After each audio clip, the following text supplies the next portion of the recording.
Hi dear students, நம்ம இந்த workday examples question பார்க்கலாம். Please listen பண்ணுங்க. Question வந்து கொஞ்சம் பேராகிராஃபாக இருக்கு. So let us try to understand. இந்த questionல ஒரு சின்ன மிஸ்டேக் இருக்கு. நான் அதை எக்ஸ்பிளைன் பண்ணும்போது உங்களுக்கு சொல்றேன். Nishanth is the winner of marathon race. marathon race ஒன்று வைக்கிறாங்க 12 கிலோமீட்டர் டிஸ்டன்ஸுக்கு. ஓகேவா? இப்போ ஏன்னு ஒரு இடம் இருக்குன்னு வச்சுக்கலாம், பின்னு ஒரு இடம் இருக்குன்னு வச்சுக்கலாம். ஸோ இப்படி ஒரு ரன்னிங் ரேஸ் ரூட் இருக்கு அப்படின்னு வச்சுக்கலாம். ஸோ இது 12 கிலோமீட்டர் டிஸ்டன்ஸ் அப்படின்னு வச்சுக்கலாம். ஓகேவா? ஏன்ற ஒரு ஊர் இருக்கு, பின்ற ஒரு ஊர் இருக்கு. இதுக்கு ரெண்டுத்துக்கும் இடையில இருக்கிற தூரம் வந்து 12 கிலோமீட்டர்னு வச்சுக்கலாம். இந்த 12 கிலோமீட்டர்ல நிஷாந்த் அப்படிங்கிறவர் தான் வின்னர் அப்படின்னு சொல்றாங்க. He ran at a uniform speed of 12 km per hour and reached the destination in 1 hour. அவர் என்ன செஞ்சிருக்காருன்னா ஒரு மணி நேரமா 12 கிலோமீட்டர் per hour ஸ்பீட்லேயே ஓடுறாரு. நம்ம ஏற்கனவே இந்த ஸ்பீடை பத்தி அல்ஜிப்ராவில் பார்த்துருக்கோம். யாராச்சும் ஒருத்தவங்க வந்து இதே ஸ்பீட்லேயே ஓடினாங்கன்னா ஒரு மணி நேரம் they will reach the 12 kilometre. பைக்கை வந்து நம்ம 20 கிலோமீட்டர் per hour ஸ்பீட்லேயே ஒரு மணி நேரமா ஓட்டிக்கிட்டே இருந்தோம்னா நம்ம 20 கிலோமீட்டர்ஸை ரீச் பண்ணிடுவோம். இப்போ இதே மாதிரியான விஷயம் தான் இது. ஸோ ஒரு மணி நேரத்துல அந்த ஏன்ற இடத்த ஸ்டார்ட் பண்ணி and he reach the point பின்ற இடத்த ரீச் பண்ணிட்டாரு அப்படின்னு அர்த்தம். ஒன்று. ஸோ இவருடைய ஸ்பீடை கொடுத்துட்டாங்க. அதுக்கப்புறம் he was followed by Arthana, Ponmozhi, Jayanth, Sathya and Shweta. இங்க 5 மெம்பர்ஸ் கொடுத்துருக்காங்கப்பா. ஆனா இங்க என்ன செஞ்சிருக்காங்க, respectively with the speed of 6 kilometre per hour, 4 kilometre per hour, 3 kilometre per hour and 2 kilometre per hourன்னு 4 ஸ்பீடை தான் கொடுத்துருக்காங்க. ஸோ ஆக்சுவலா வந்து இந்த இடத்துல என்ன செஞ்சணும்னா 5 ஸ்பீடை கொடுக்கணும். ஆனா அவங்க என்ன செஞ்சிருக்காங்க 4 ஸ்பீடை கொடுத்துருக்காங்க. நம்ம இதுல இருந்து ஒரு நேமை டெலிட் பண்ணி எடுத்துலாம், ஏதாச்சும் ஒரு நேம், அது இப்போ ப்ராப்ளம் கிடையாது. யாரோ ஒருத்தவங்க 4 பேருடைய ஸ்பீடை கொடுத்துருக்காங்க. 6 கிலோமீட்டர் per hour. இன்னொருத்தவங்க வந்து இவர் 12 கிலோமீட்டர் per hour ஸ்பீட்ல ஓடுறாரு நிஷாந்த். இவங்க எல்லாரும் அதை விட கம்மியான ஸ்பீட்ல ஓடினதால் தான் அவங்க வின்னர் கிடையாது. ஓகே, இப்போ 6 கிலோமீட்டர் per hour ஸ்பீட்ல ஓடினவங்க அந்த இடத்த எவ்வளவு நேரத்தில் ரீச் பண்ணிருக்காங்க, 2 ஹவர்ஸ்ல ரீச் பண்ணிருக்காங்க. 4 கிலோமீட்டர் per hourல ஓடினவங்க 3 ஹவர்ஸ்ல அந்த இடத்த ரீச் பண்ணிருக்காங்க. 3 கிலோமீட்டர் per hour ஓடினவங்க 4 ஹவர்ஸ்ல அந்த இடத்த ரீச் பண்ணிருக்காங்க. And one who ran in this fast 2 kilometre per hour and he or she reached the place in 6 hours respectively. So time of reach, அந்த ஏன்ற இடத்துலேருந்து பின்ற இடத்துக்கு ரீச் பண்ணுறதுக்கு டைம் டேக்கன், ஒவ்வொருத்தவங்களும் எவ்வளோ நேரம் எடுத்துக்கிட்டாங்க அப்படிங்கிறதையும் அவங்களுடைய ஸ்பீடையும் கொஷினில் கொடுத்துருக்காங்க. Draw speed time graph. Speed time graph வரைய சொல்கிறாங்க. ஸோ நம்ம ஸ்பீடை எக்ஸ் ஆக்சிஸில் வச்சுக்கலாம், டைமை வந்து ஒய் ஆக்சிஸில் வச்சுக்கலாம். அந்த மாதிரியான ஒரு கிராஃபை வரைய சொல்கிறாங்க. எப்படி வேணாலும் எடுத்துக்கலாம், டைமை கூட நம்ம எக்ஸ் ஆக்சிஸில் வச்சு எடுத்துக்கலாம். ஸோ நம்ம இங்கே இருக்கிற ஆர்டர்லேயே எடுத்துப்போமே, இது எக்ஸ், இது ஒய் அப்படின்னு எடுத்துக்கலாம். And use it to find time taken by Kaushik. Kaushik அப்படிங்கிறவர் என்ன செய்யறாருன்னா, அவருடைய ஸ்பீடு வந்து 2.4 கிலோமீட்டர் per hour. ஆனா அவர் எவ்வளோ டைம் எடுத்து நின்றுருப்பாரு அந்த ஏன்ற இடத்துல இருந்து பின்ற இடத்த ரீச் பண்றதுக்கு, how much of time he took அப்படிங்கிறத கேட்குறாங்க. ஓகேவா? ஸோ நான் இந்த கொஷினுக்கு ஃபைனலாக வந்துடலாம். ஸோ இந்த விஷயத்தை வந்து ஃபர்ஸ்ட் லெட் மீ டேப்லெட் பண்ணுறேன் நான் இந்த விஷயத்தை. வெயிட் பண்ணு. ஸோ நான் ஒரு டேப்லெட் காலம் போட்டுக்கிறேன். ஓகே, ஃபர்ஸ்ட்டு இந்த இடத்த ஸ்பீட் அப்படின்னு எடுத்துக்கலாம், கிலோமீட்டர் per hour. ஓகே, இந்த இடத்த டைம்னு எடுத்துக்கலாம். டைம் வந்து ஹவரில் கொடுத்துருக்காங்க. ஓகேவா? ஸ்பீடை வந்து கிலோமீட்டர் per hourல கொடுத்துருக்காங்க. அந்த டைமை வந்து 1 hour அப்படின்னு ஹவரில் கொடுத்துருக்காங்க. நான் அதே மாதிரி எழுதிக்கிறேன். ஸோ இதுதான் வந்து எக்ஸு, இதை வந்து ஒய் அப்படின்னு எடுத்துக்கிறேன். ஓகே ஓகே ஸோ இதை ஒய்ன்னு எடுத்துக்கிறேன். ஸோ இப்போ ஃபஸ்ட்டு நிஷாந்தோடைய ஸ்பீடு, அவருடைய வேகம் என்னது அப்படின்னா 12 கிலோமீட்டர் per hour தான் அவருடைய ஸ்பீடு. அதுக்கப்புறம் இன்னொருத்தவங்க 6 கிலோமீட்டர் per hour ஸ்பீடில் ஓடிருக்காங்க. இன்னொருத்தர் 4 கிலோமீட்டர் per hour ஸ்பீடில் ஓடிருக்காங்க. இன்னொருத்தவங்க 3 கிலோமீட்டர் per hour ஸ்பீடில் ஓடுறாங்க. இன்னொருத்தவங்க 2 கிலோமீட்டர் per hour ஸ்பீடில் ஓடிருக்காங்க. ஓகேவா? நீங்கள் ஸ்கேல் பென்சிலை யூஸ் பண்ணி பாக்ஸ் எல்லாம் கொஞ்சம் அழகாக போட்டுக்கோங்க. சரி, இதெல்லாம் வந்து இந்த ரன்னிங் ரேஸில் ஓடின ஒரு 5 பேருடைய ஸ்பீட். இது வந்து அவங்களுடைய speed. and what is the time taken by them? இப்போ வந்து நிஷாந்த் வந்து இந்த இடத்த வந்து 1 மணி நேரத்துல அவர் ஓடி முடிச்சிருக்காரு. followed by யார் ஒருத்தவங்க 6 km/h ஸ்பீட்ல ஓடுனாங்களோ அவங்க வந்து took 2 hours to reach the destination, and 3, and this is 4, and it is 6. So this is the data given. Okay, we can easily draw the graph. Before drawing the graph, let us analyze whether this data is a direct variation or indirect variation. Okay, x உடைய value வந்து degrees ஆகிட்டே இருக்கு, y உடைய value increase ஆகிட்டே இருக்கு. இது டிக்ரீசிங்ல இருக்கு. Okay, so this is in decreasing and this is increasing. ஆப்போசிட்டா இருக்குல்ல, ஒன்று டிக்ரீசிங்காக இருக்கணும், இல்லை இன்க்ரீசிங் ஒரே மாதிரியா இருந்ததுன்னா அது டைரக்ட் வேரியேஷன். அப்போ கவனிங்க, as x decreases, y increases. Therefore, the given data is indirect variation or inverse variation. You use any of this word. Okay, கண்டிப்பா அந்த வார்த்தையை கீழே இருக்கணும், இங்க மறந்து விட்டுறக்கூடாது. you have to analyze. So இது ஒன்று ஆப்போசிட்டா இருந்ததுனாக்கா indirect variation, அண்ட் ரெண்டுமே இன்க்ரீஸ் ஆகுது, ரெண்டுமே டிக்ரீஸ் ஆகுது அப்படின்னாக்கா அதை நம்ம என்னன்னு சொல்லலாம்னாக்கா டைரக்ட் வேரியேஷன் அப்படின்னு சொல்லலாம். ஸோ இது இன்டைரக்ட் வேரியேஷன் அப்படின்னு சொல்றேன். ஸோ எந்த ஒரு டேட்டா வந்து இன்டைரக்ட் வேரியேஷனை ஃபாலோ பண்ணுதோ அதனுடைய ஈக்குவேஷன் என்ன, எப்படி இருக்கும்? தி equation is xy equal to k. So this is the equation, xy equal to k. How will you find the value of this k? K உடைய வேல்யூ நம்ம எப்படி கண்டுபிடிக்கலாம்? So k is equal to x into y. இந்த இடத்துல நம்ம x யும் y யும் பெருக்கலாம். So listen, 12 into 1, இதுவும் பெருக்கினாலும் 12 தான், இதை பெருக்கினாலும் 12 தான், இதை பெருக்கினாலும் 12 தான், எல்லாத்தையும் பெருக்கினாலே 12 தான் வருது. ஸோ நான் 12 into 1 equal to 6 into 2 etc equal to 2 into 6 equal to 12. So நான் எல்லாத்தையுமே பெருக்கி பார்க்குறேன், எல்லாத்தையுமே கான்ஸ்டன்டான இன்க்ரீசிங் டிக்ரீசிங் இருக்கணும். So the constant of variation, okay, the constant of variation is k equal to 12. Okay, after finding the value of k, let us substitute that value of k in equation star xy equal to 12. Actually we are going to draw the graph for this equation. In the equation க்கு தான் நம்ம graph வரைய போறோம். Okay, so நம்ம இப்போ graph வரைஞ்சிடலாம். அடுத்தது so graph வரைஞ்சதுக்கு அப்புறம் அதை பற்றி பேசலாம்.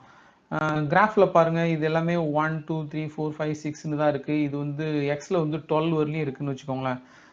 வரும் இதில் நம்ம யூனிட் வந்து 1 1ன்னே நான் எடுத்துகிட்டு போயிடுறேன். Okay, this color, this is 1 2 3 4 5 6 7 8 9 10 11 12 13 and 14, and no need to increase about that. இங்கேயும் நான் அதே மாதிரியே போட்டுக்கிறேன். So this is 1 2 3 4, this is 5 6 7 8 9 10 11 and 12. So நான் இன்னும் வேணும்னா பின்னாடி போட்டுக்கிறேன் அதை. இப்போ ஃபர்ஸ்ட் வந்து let us plot the points. First அதை நம்ம எழுதிக்கலாமா?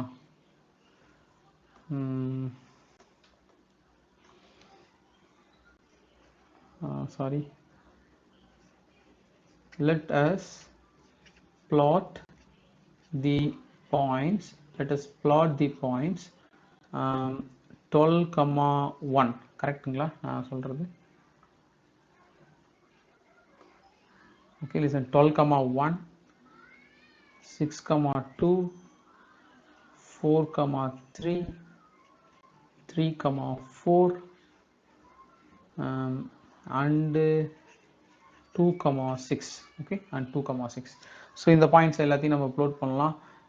12,1. okay,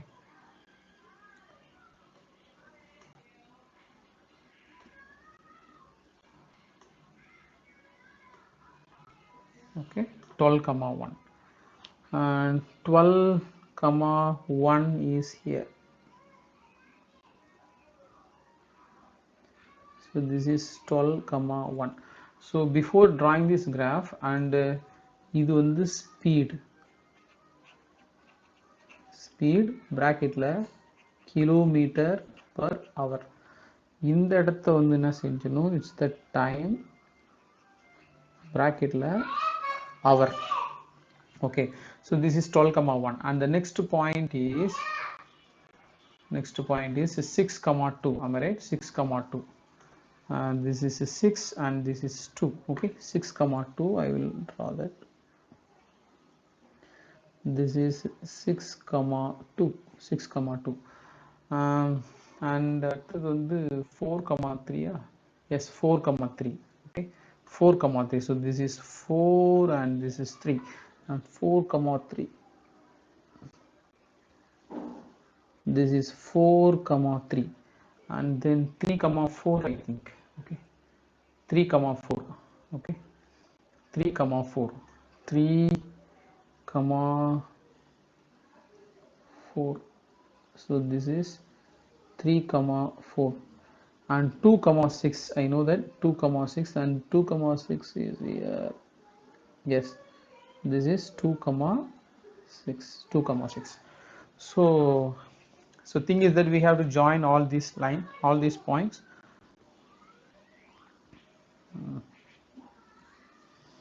okay, I will join.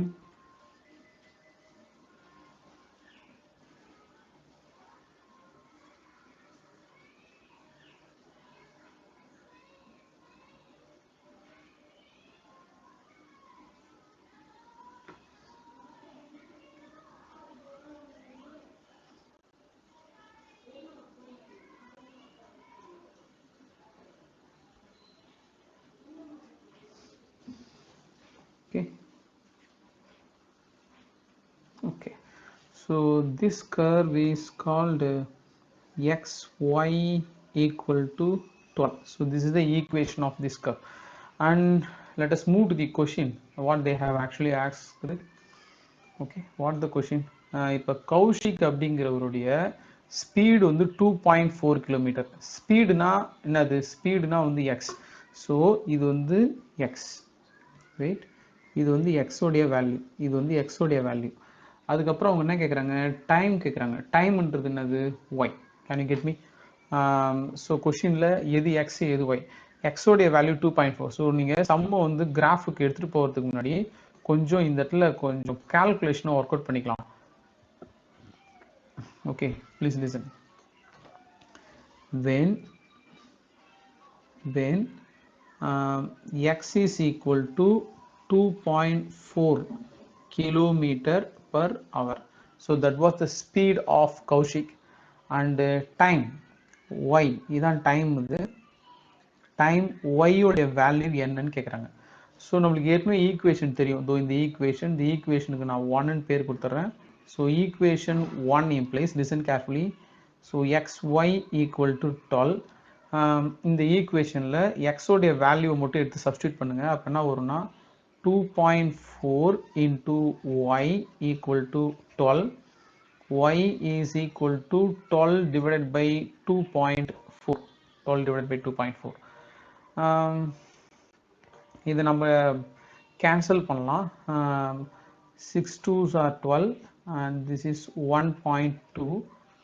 இப்போ என்ன செஞ்சலாம்? 6/12 அப்படின்னு, சாரி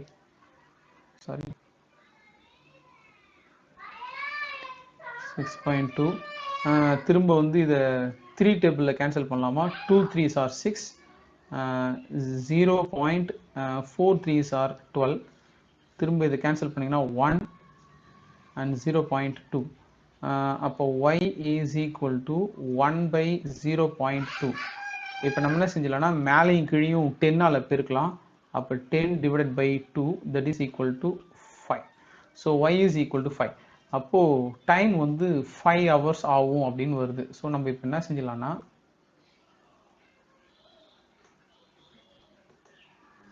ஓகே லிசன் கேர்ஃபுல்லி. இந்த இடத்துல நம்ம solution எழுதிடுவோம்.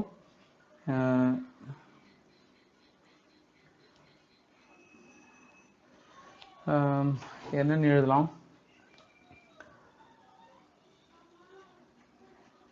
Kaushik reaches the destination in 5 hours அப்படின்னு எழுதுறீங்க. 5 மணி நேரத்தில் கௌஷிக் வந்து அந்த இடத்த ரீச் பண்ணிட்டு வரேன்னு சொல்லிட்டு. ஸோ இப்போ x equal to 2.4 hours அப்படின்னு கொடுத்துருக்காங்க. x equal to 2.4 ஹவர்ஸ்னா நம்ம கிராஃபுக்கு போகலாம். Please listen carefully. கிராஃபில் ஏதாச்சும் பெண்ட் இருந்ததுன்னா தப்பாக நம்மளுக்கு ஆன்சர் வந்துடும். 2.4 hours. Okay, so this is 2.5. இதுக்கு முன்னாடி இருக்கிற ஒரு கோடு. ஓகே, ஸோ இதுக்கு முன்னாடி இருக்கிற கோடு வந்து லிசன் கேர்ஃபுல்லி.